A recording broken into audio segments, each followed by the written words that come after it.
Salut și mersi la un nou vlog de pe acest canal. Astăzi să vă arăt toți porumbei pe care mai am. În total am 6 sau 7 mai am și o să încep cu ăștia de aici de sus, jucătorii ăștia de Cluj. Avem unul negru acolo bătrân, care e femeie, și încă unul aici, care nu știu sincer ce e. Nu se vi le arunc mai bine și pe ăsta. Ia o cuibă aici. Am ouă deocamdată, dar s-au luat la împericheat. Aici boxa asta este goală. Absolut goală.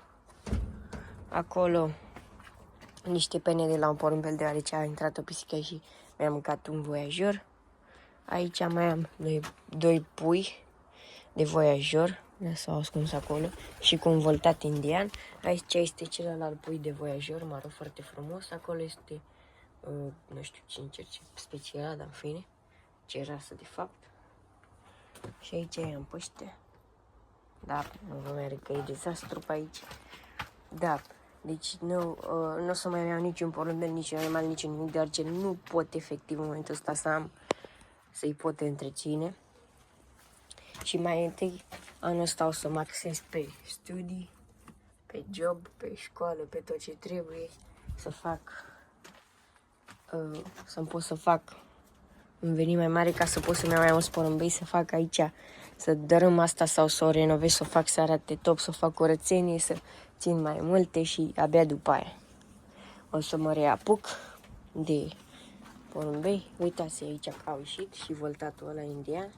Deocamdată ăștia mai țin că nu vor să plece, deci nu cred că o lună efectiv afară nu i-a lăsat să intre aici, fără apă, fără mâncare, fără nimic, și n-au plecat. Acum n-am ce să le fac și pot să-i las aici, o să le dau mâncare, apă, tot ce trebuie, dar că în curățenie nu prea cred că o să le fac, pentru că pot să o facă la loc chiar.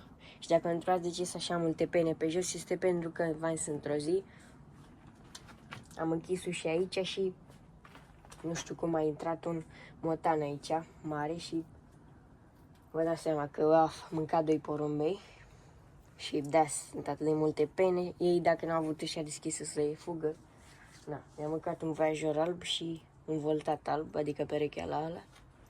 Dar na, asta este. După care a fugit, nu știu cum, dar în fine. Și cam asta e vlogul, e foarte scurt, nu am efectiv ce să vă arăt. O să mai fac de la țară vloguri, să vezi că acolo mai am păsări să vă arăt. Poate o să mai fac și vloguri de la pește, vom vedea. Și da, cam astea sunt păsările.